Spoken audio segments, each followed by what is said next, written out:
everywhere. Like, beware, buyer beware, Reckless Motorsports rebranded as ecodiesel USA. We didn't rebrand anything. We have been ecodiesel USA for a very, very long time. What we had was a company. Hey, what we had was a company that sold gas and diesel tuning and made the decision a long time ago, like, hey, this is getting confusing for our customers. Let's separate it. So we created a diesel tuning company and we created a gas tuning company. And so we separated them completely. One sells diesel tuning, the other one sells gas tuning. That's it. Reckless Motorsports was a company created for Mazda RX-8s. We used to build performance exhausts for the RX-8 and tune RX-8s. Then we got into tuning, and then we got a large shop. And then from there, we built a lot of cars, things like that.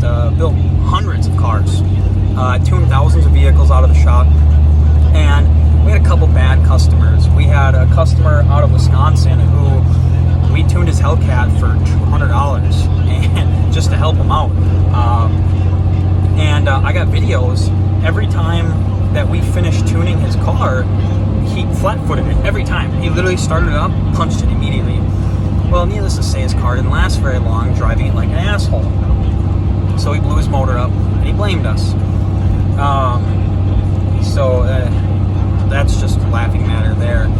The other one is a guy with a Corvette who was friends with me, who actually, the whole time his car was at our shop, was actually feeding into the drama with the Hellcat, causing issues all over the place. Well, had his car at the shop. One day we went to move it, the car wouldn't start.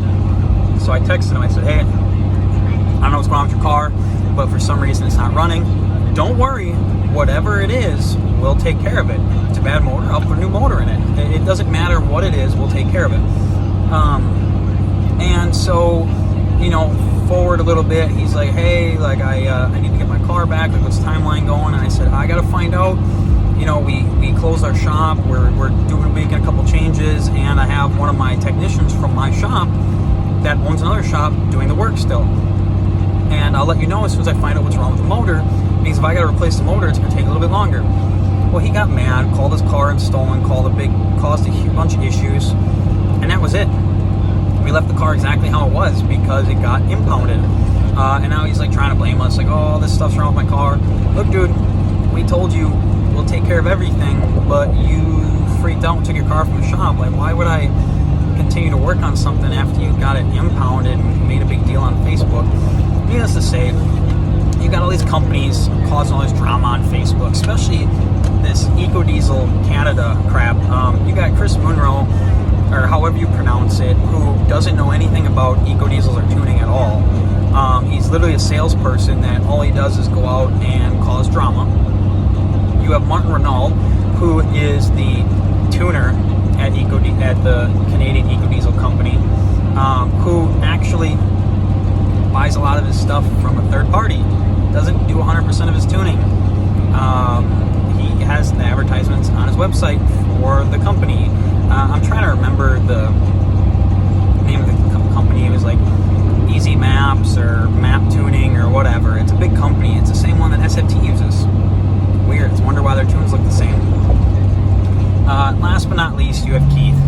Keith is, I don't know if he owns GDE or what his deal is, but he posts all the same stuff about us. He posts about PPEI and every other company.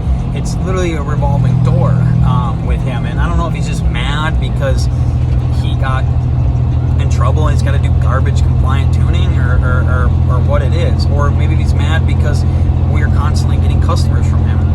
He should be thanking us because we're getting all of his illegal computers off the market and we're reflashing with someone else's tuning. So he should be happy because he doesn't have to worry about getting in trouble now. So needless to say, it's all just a big laughing stock that you have all these companies trying to hit us so hard to destroy my reputation as a business owner why don't you let your product speak for yourself? Is your product not good enough to sell itself? Or is it because your product is outrageously expensive?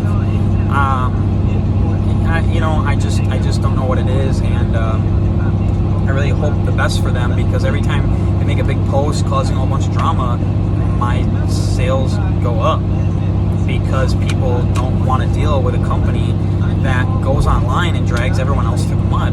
Nobody wants to deal with that, because how is their customer service going to be when you have something wrong and you say something bad to them or negative, or you make a post on Facebook, So it is what it is. Just wanted to touch base with everybody and come out and make a comment on it, because they follow all my YouTube videos. So like, they'll watch this video and they'll share it everywhere and they'll make comments on it and tell me how bad of a company am I when the competitors are watching my YouTube channel. Like, you literally are some of my viewers. Like, I get paid for the competitors watching my videos on YouTube. Why don't you just do better work and let your product speak for itself, or customer service maybe? I hate responding to this stuff, because it doesn't make me look good when I got to respond to your guys' crap all the time. But at the same time, eventually people are like, hey, like, you got to step in and shut this shit down. So that's what I'm doing. I'm stepping in, I'm making a video saying, hey, back off. Like, what's your problem? Like, are you children? Like, you guys are literally destroying the ecodiesel market with your crap. Like, you're literally destroying the community with your garbage. Like, sell your own product, let your product speak for itself.